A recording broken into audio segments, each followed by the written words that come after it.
Praise lord. దేవుని నామానికి మహిమ కలుగును గాక. ఓకే, 50 days ఫాస్టింగ్ ప్రేయర్లో we are in 47th day. 47 రోజులు ఉన్నాం. అందులో బట్టి దేవుని స్తోత్రం. we have only 3 days only. 50 రోజుల ఉపవాస ప్రార్థన ముగించడానికి దగ్గరలో ఉన్నాం. కాబట్టి దయచేసి ప్లీజ్ ఎవరైనా సరే మీకు ఏమైనా ప్రేయర్ రిక్వెస్ట్లు ఉంటే కింద కామెంట్ చేయండి. We're praying for you always. ఎప్పుడు కూడా మేము ఎల్లప్పుడూ మీకోసం ప్రార్థన చేస్తూనే ఉంటాము. సో నేను ఫాస్టింగ్స్ కంప్లీట్ అయినప్పటికీ కూడా ప్రేయర్ చేస్తూ ఉంటాము. మీరు కింద కామెంట్ చేయండి. ఏ ప్రాబ్లమ్స్ ఉన్నాయి, కుటుంబ సమస్యలు కావచ్చు, పర్సనల్ ఇష్యూస్ కావచ్చు, ఏమైనా సరే మీరు రిక్వెస్ట్ పెట్టినా అదే కామెంట్ చేసినా సరే, లేదు అంటే కనుక మెసేజ్ ఫేస్బుక్లో లేదంటే ఇన్స్టాలో మీరు నాకు మెసేజ్ చేసినా సరే మీకోసం ప్రార్థన చేయబడతాయి. ఫేస్బుక్, యూట్యూబ్, ఇన్స్టా 3 కూడా సేమ్ ఐడి ఉంటుందండి. కాబట్టి అందులో మీరు ఏమీ డౌట్ పడిన అవసరం లేదు. యూట్యూబ్లో ఏ ఐడియా ఉంటుందో అదే ఫేస్బుక్ కనెక్ట్ అయ్యింది. ఫేస్బుక్లో ఏం ఐడి ఉంటుందో ఆల్మోస్ట్ ఇన్స్టాకి అదే కనెక్ట్ అయి ఉంటుంది. కాబట్టి ఇన్స్టా కూడా అదే కనెక్ట్ అయి ఉంటుంది. హల్లెలూయా. ఓకే, తిమోతికి రాసినటువంటి మొదటి పత్రిక 5వ అధ్యాయము 7 నుంచి 8 వచనం. వారు నిందారహితులై ఉండునట్లు ఇలాగ ఆజ్ఞాపించుము.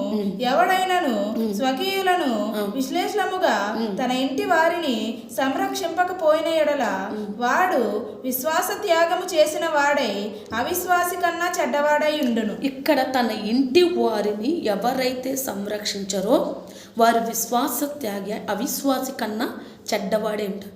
ఇంటి వారిని సంరక్షించడం అంటే ఇంటి వారిని చూసుకోవడం. ఇంటి వారిని చూసుకునేటువంటి బాధ్యత ఎవరికి ఉంటుంది అంటే ఇంటి యజమానుడికి ఉంటుంది. ఆ ఇంటి యజమానుడు ఎవరంటే భర్తగా, తండ్రిగా బాధ్యత తీసుకునేటువంటి వ్యక్తి. చాలా కుటుంబాలు మనం చూసినట్లయితే త్రాగటం, డబ్బులు వేస్ట్ చేయటం, జోదాలు ఆడటం, పేకాట్లు, లేదంటే మందు తాగటం, లేదంటే వేరే అకేషన్స్ వేరే ఫ్యామిలీని పెట్టుకొని రన్ చేయటం, ఇవన్నీ చేసుకుంటూ పోయి కుటుంబాన్ని వదిలేసినటువంటి భయంకరమైన మనుషులు చాలామంది ఉన్నారు.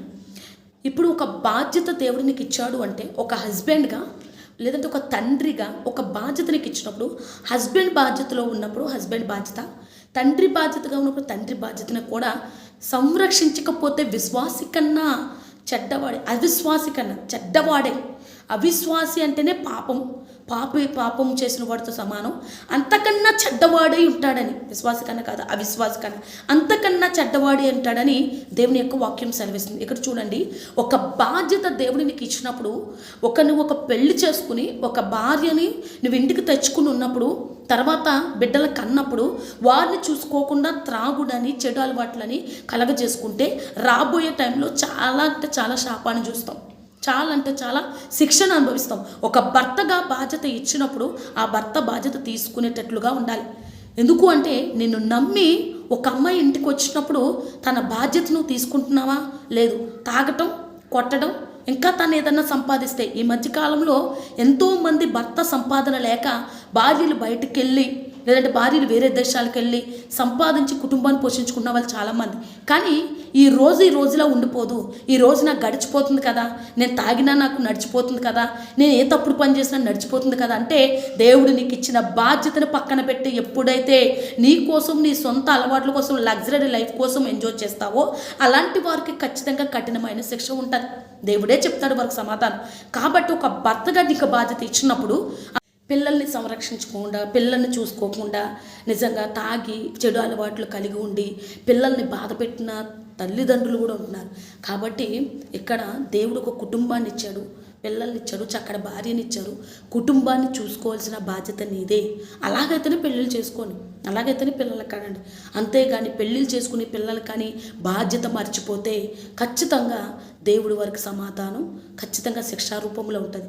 కాబట్టి కుటుంబాన్ని కాపాడుకోవాల్సిన బాధ్యత భర్తలదే, తండ్రులుగా ఉన్నవారిదే, కాబట్టి మగవారిదే, పురుషులది. కాబట్టి నువ్వు ఎలాంటి చెడు అలవాట్లున్న వాటిని అన్నిటిని వదులుకొని నిన్ను నీవు దేవుడికి అప్పగించుకొని బాధ్యతగా కుటుంబాన్ని సంరక్షించుకునేటట్లుగా మీరు ఉండాలని దేవుని యొక్క వాక్యం సెలవిస్తుంది. హల్లెలూయా. పరిశుద్ధమైన మాటలు దేవుడు దీవించును గాక. God bless you all. See you in the next time. Praise the lord.